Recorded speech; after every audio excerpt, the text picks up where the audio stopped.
Welcome back, guys, for episode 2 of the Tottenham Hotspurs. Your world save here, and it's safe to say this episode is very much about out with the old and in with the new. Let's not waste any time with that. Let's just look straight at our transfer budget, 255 million.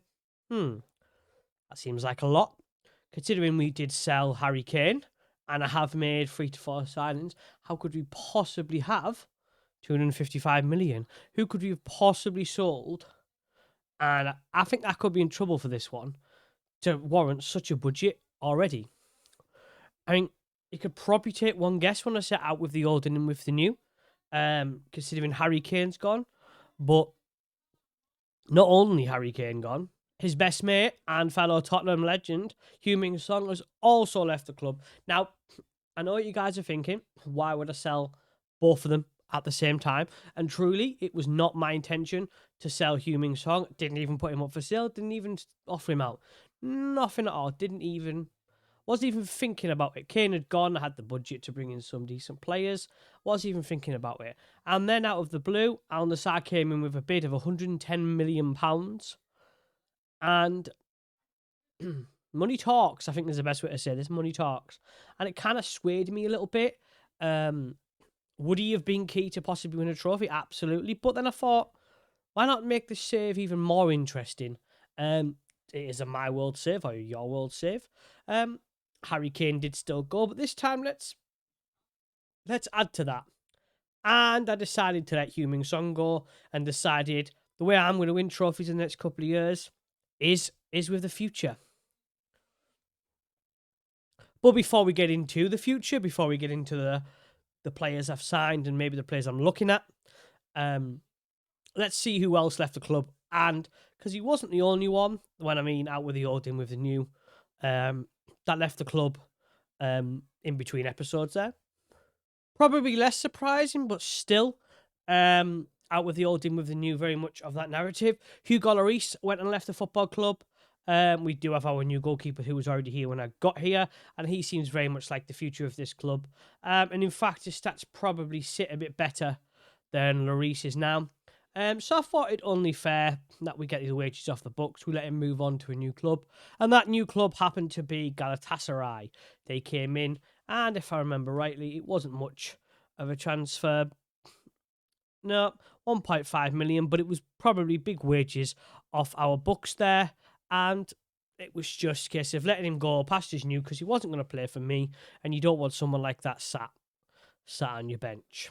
And lastly, the other big signing to leave us after, I'm pretty sure it feels like many years when he signed.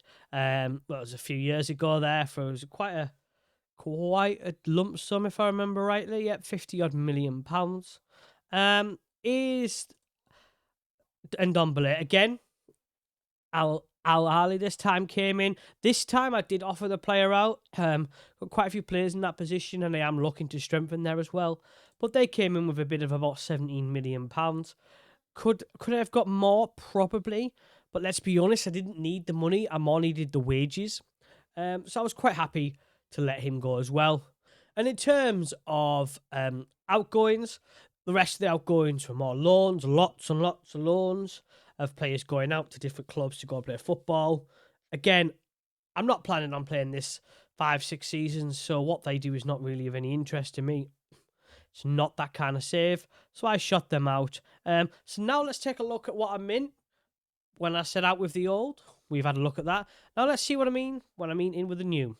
And first of all, we have this young prospect, formerly of Arsenal Liverpool, of Alex Oxlade-Chamberlain.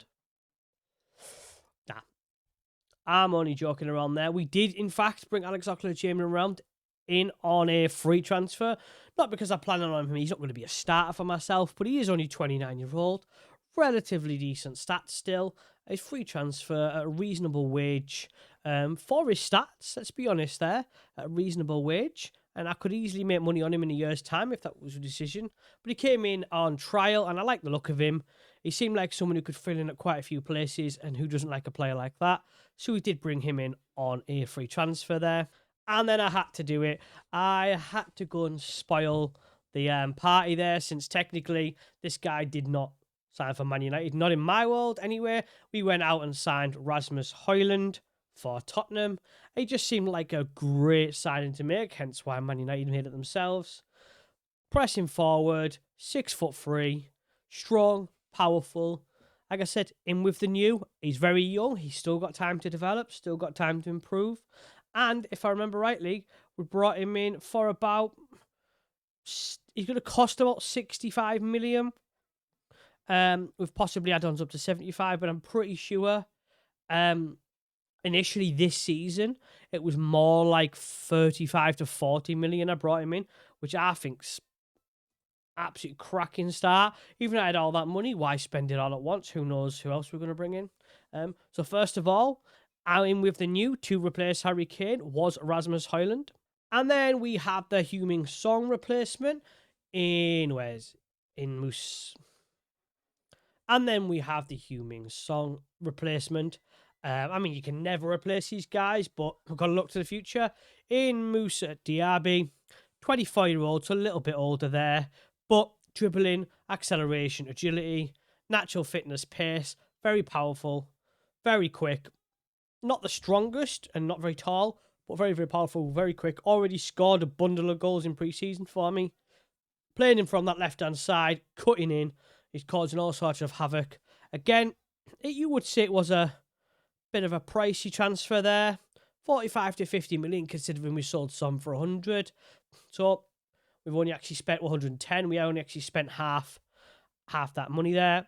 It seemed like a great sign for the future. And he's looking like really, really good for ourselves.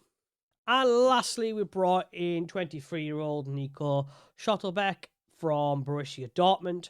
This guy was not a replacement, but defence, especially as much as anything, was an area I felt like we were pretty weak. I mean, you've got Romero in there. Then after that, you're looking at the likes of Sanchez and Dyer, and then the young-ish Joe Rodon. So I felt like I had to bring in a world-class, or hopefully world-class centre-back to sit in next to Romero, and then those other lads can fill the squad depth there. So Nico Schlotterbeck was the next guy to come in and get 23-year-old. Again, it wasn't too expensive. I said 55 to 66 million there. So yes, we've only brought in 4 players. Probably spent over 100 million pounds, but we still have loads to play with.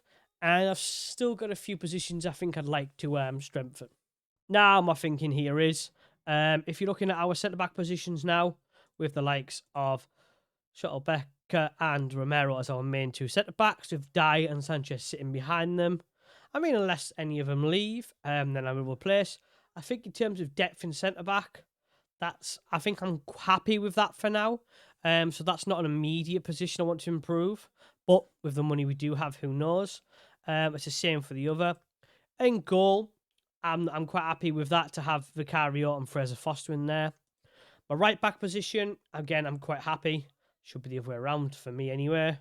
Pedro Porro, I mean, the star rating suggests, but doesn't suggest anything really. It's just more in comparison to my squad. But there is improvements that could possibly be had there. Left back is somewhere where I am planning on bringing a replacement in. Reguilon, to me, I just don't fancy him. I don't fancy sticking with him. I want to bring that replacement in, and then maybe someone like a Ben Davies or a Sessegnon could sit in behind him there. In the middle, we've still got a few questions to be answered. Basuma's going to be playing in that defensive midfielder role, but can also be substituted by Skip, Højbjerg.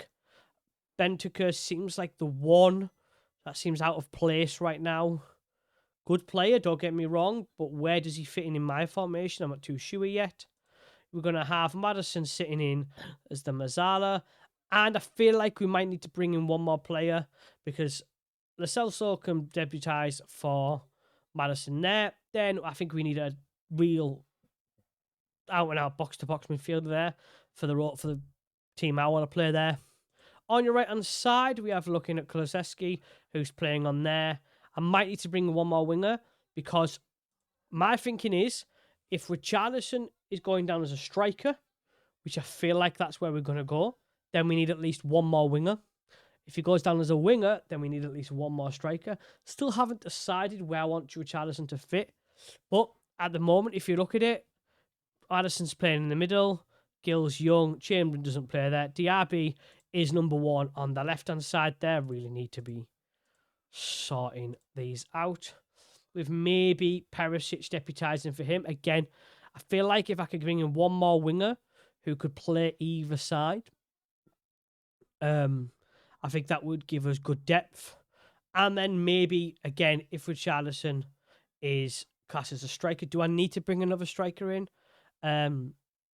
Maybe, I'm not too sure. But he did come in injured typically. So we won't be seeing Højlund yet.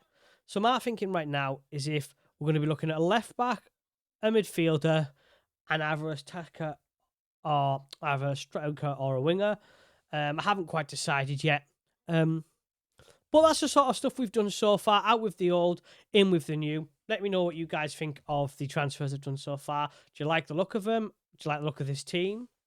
I mean, because looking at the team going forward, Kulusevski is proving himself time and time again on that right-hand side. That will be Højlund, Diaby, Madison in there. Again, open for debate. Basuma, Schlotterbeck, Romero, Porro, and a new left back. And bearing in mind, a lot of these will be sticking around for squad depth. So it's not like I'm completely ripping the squad up, but when you've still got 200 million to spend, you kind of want to play with it a little bit, don't you? You kind of want to play with it and see what you turn up with. Let's take a quick look at pre-season as well. Bit of a mixed bag. I mean, you lot may argue, everybody may argue, when you sell Harry Kane and Heung-min Son, that might have something to do with the change in form. But I think I sold Heung-min Son before these games. So, we still scored goals. We still did well. It seems to be defending, I've noticed. We seem to be struggling with at the moment. So again, maybe with the additions of some extra defenders there, we can improve and do well. But I thought I'd come back today for the first game of the season. Let's see how we get on against Wolves. So yes, now we are all prepared to play Wolves in the first game of the season. And injuries aside, which you can see, there is a few there. But just by looking online, I think it's safe to say I'm not the only one that's going through this random uptick in injuries there. So there isn't many out. Højlund isn't in yet, but all our new signs are fit and available. I mean, I say that, but then Chamberlain's not there. So 50% of our new signings are fit and available. Let's just get straight into it. Vicario in goal. Reguilon, Schlotterbeck, our new defender. At centre-back, Romero at centre-back as well. And you got Porro on the other wing-back. Basuma, Madison and Højbjerg in the middle. Kulusevski proving himself on the right-hand side. We've got our brand new signing, Diaby, on the left. And for now, Richarlison up front. But like we said, who knows who will end up there. Will I sign? Where will he end up? Will he still be here? Who knows? But that's a thought for another day and for another episode. All I'm saying is I can't promise he'll be here in the next episode. And it's a good job I didn't promise that about Son. Let's not waste our time here. Let's just get straight into the game. Let's be positive. Let's hope we can go and get a result against Wolves. Used to think so, even though I don't know if the friendlies are giving me confidence or not, if I'll be honest. Because, yeah, we seem to have lost a couple, but then are we straight in here? Nope. Regular leaving himself open there. I think this could be part of the problem. It is the fact to say I've got overlapping fullbacks. That probably doesn't help, that I'm encouraging them to get forward. But maybe I need someone with a bit more legs to get back as well. Are we in already? Boom. And we're 1-0 up already with the very unlikely scorer of Basuma, our defensive midfielder. The guy who should be all the way back, straight from a set piece, is up there a little bit.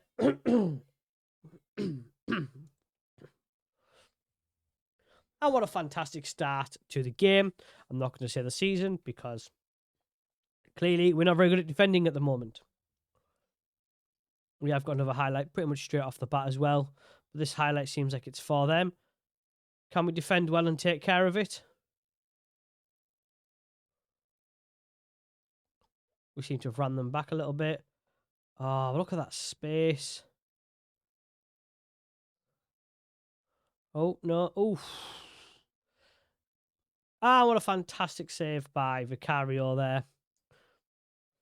Oh, he's put it out to the Ooh. I am loving this new match engine, by the way. There's so many different possessions of play, different like different things happen. I think I had one earlier where it bounced, it like ricocheted in the box about 3 or 4 times. Never seen that before. And it just did it so naturally. Look at that little step over there. Are we in again? Richarlison coming all the way back there. Pedro Porro, who seems to always pick up yellow cards. Is Diaby going to do something? Ah, was he offside? No, it was a goal kick. Come on, Richarlison. This is your chance, man. This is your chance. If you want to start in this team, now's your chance before Hoyland gets back. Hoyland back to back to Hoyland. Kulusevski, can he do something? We need a bit more creativity in the middle there, I think. Kulusevski in. Bosh, Richarlison in. I was listening all along. He heard me. Now's the time. If you're going to step up, if you want to be in this team, now's the time to step up. Great phase of play there. Pedro Porro running up high up because of the fullbacks attacking. Kulusevski overlapping each other there. Straight to the space. Richarlison. Cracking start to the season. Game. Not season, game. Let's not get ahead of ourselves. Could all still go disastrously wrong. Another highlight here. What can Maddison do with this? Are we going for it? Ooh. Ooh. At least we got a corner from that. That was a really good free kick. Cracking save by their keeper. Do we do anything with it? Can Remet? Ooh. I'm going to stop saying ooh in a minute. I'm just fascinated by the phases of play. Like the keeper punching it out. It's just this match engine. It's just stepped up a level, I think. The things you're seeing and the phases of play and the way they're moving the ball. It's just a total. It just steps it up even more. And it almost seems like what you want to implement, you can actually see it more as well. There it is. We don't keep clean sheets and we don't defend. Lazy face there. We get the ball back. Too busy dawdling on it. Gets it nicked back off him. And then he just goes and smashes that in the bottom corner there. Could Vicario got some on that? Who knows?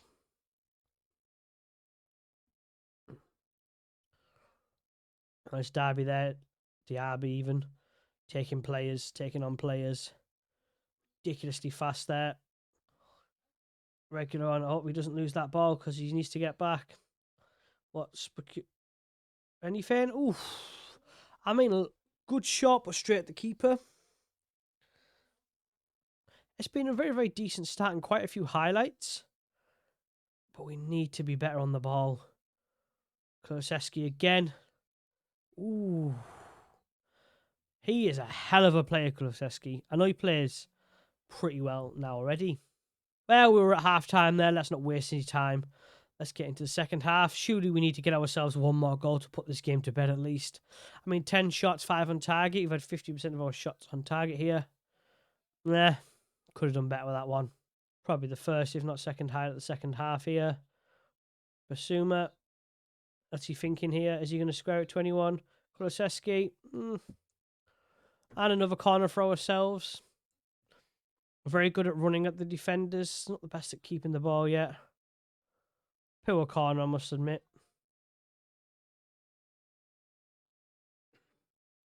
We've still retained the ball here. And Porro nicks it back. What can Højbjerg do? Is Diaby going to create something with it? He's going himself. And there he is. Moussa Diaby. First league goal of the season. First game of the season. But that's not the first time in pre-season that he's cut inside, took everybody on. Well, took the few people on and scored there. He's got big shoes to fill, and he's off to a good start. We're straight back in with another highlight for Wolves there. Actually thought for a moment Vicario had missed that. He's taking his time there. Can Richarlison keep the ball? Oh, great head down. He just wasn't able to get it to Diaby. Ooh. That would have made for a rather frustrating end to the game. I've got to say I am impressed with this team. I mean, I shouldn't be surprised considering how Tottenham are doing in real life. And I think they're probably the most confident they have been in a long, long time, having some sort of success. under the current manager. And the only reason I'm not saying his name is because I'm not too sure I can. So I'm just saying the current manager. I fully know who he is. I just don't know if I can say his name. So I'm playing it safe and not. Kulusevski just nicked the ball back there. Højbjerg to Maddison. What's Reguilon going to do? This is where we may need to bring another player in. Ooh, was that a penalty? I don't. We're going to need VAR for that, like. Are we checking VAR? Nah, I didn't think so. I must admit. I mean, I thought it was a free kick at least. I just thought the foul was outside the box. Just the one substitution made. Maddison's been a bit complacent there. So I've brought Lo Celso on, see if he can do anything. He's another one who I think I might keep around, but I would be open if a worthy offer came in. But I'm thinking maybe a bit like Tottenham have now, I think. I feel like I want to give him a chance. Ooh, I forgot that Raul Jimenez would still be at Wolves. Actually forgot about that. I did look at Declan Rice at West Ham, and basically I was told to get lost. Even if the transfer fee was ridiculous, I probably could have paid it. But Rice himself basically told me to get lost. What are you doing?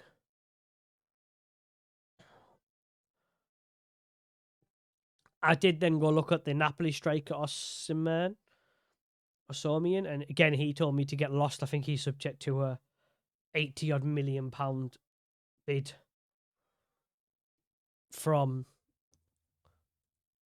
Man United, I think. And at the moment, our stature's not on like the level because I don't think we've got much European football.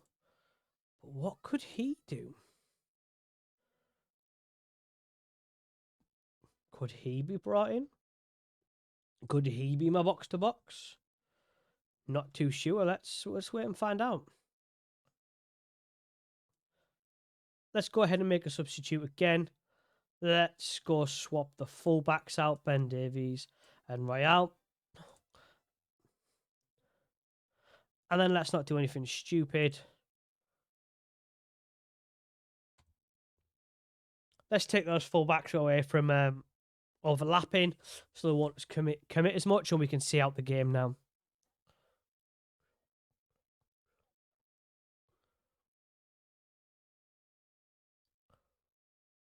We have one last highlight here. Basuma, Scuttlbeck, Richarlison, Kulusevski. I really do like him. No, I think this could be the end of the game here. Is Diaby going to do something? Nah. Probably the end of the game then, unless something silly happens. Nope. There we have it, guys. Nice, relatively easy start to the season. Quite comfortable in terms of chances created. Not entirely sure I agree with this rating defensively. But we did only concede the one. And that was kind of a Højbjerg situation. Again, this is the position where I feel like starting 11-wise, we can definitely look at. Again, on the bench, when I was looking at the bench, who did I have to bring on for Diaby or Kulusevski? Perisic, a 34-year-old. Do I maybe look to move him on and bring in a younger legs to compete with these? These are all decisions that I'll be making in the next couple of weeks, ready for deadline day. Can't wait for the first deadline day on FM 2024. Let's see what all that's about, especially with the Saudis about on the game at the moment. They're out and they're spending. So maybe they can come and spend a few more quid on some of my players. Here's my final thoughts on the episode. We're very much out with the old and in with the new, possibly out with a few more of the old. And obviously some more of the new coming in. Who knows what will happen the next time I see you guys. We've had a decent start, first game of the season. Played some good football. Got a few things to work on. The new and young, exciting lads look, as I said there, exciting. We are going to miss Son. That was the one that was probably a surprise to myself. Kane had sort of a plan from it from the beginning. We've still got Rasmus to come in, so let's hope he can hit the ground running and not get injured. But all in all, happy start. No issues with the game personally. I think I had one incident. I can't remember what it was now, but I think I had one instance which I did report. But nothing. I'm complaining. Really happy with the game. Hope you guys are too. Hope you guys like what I'm doing with the Tottenham save. Do you think I'm going to be successful? If I am bringing in the new, am I bringing in the correct new? Let me know down below. Don't forget to hit that like button, subscribe to the channel, leave any comments you like. It massively helps me out, especially in the algorithm. And hopefully I can kick this career at Tottenham Hotspurs off. Thanks very much for watching, guys. And I'll probably see you guys around deadline day.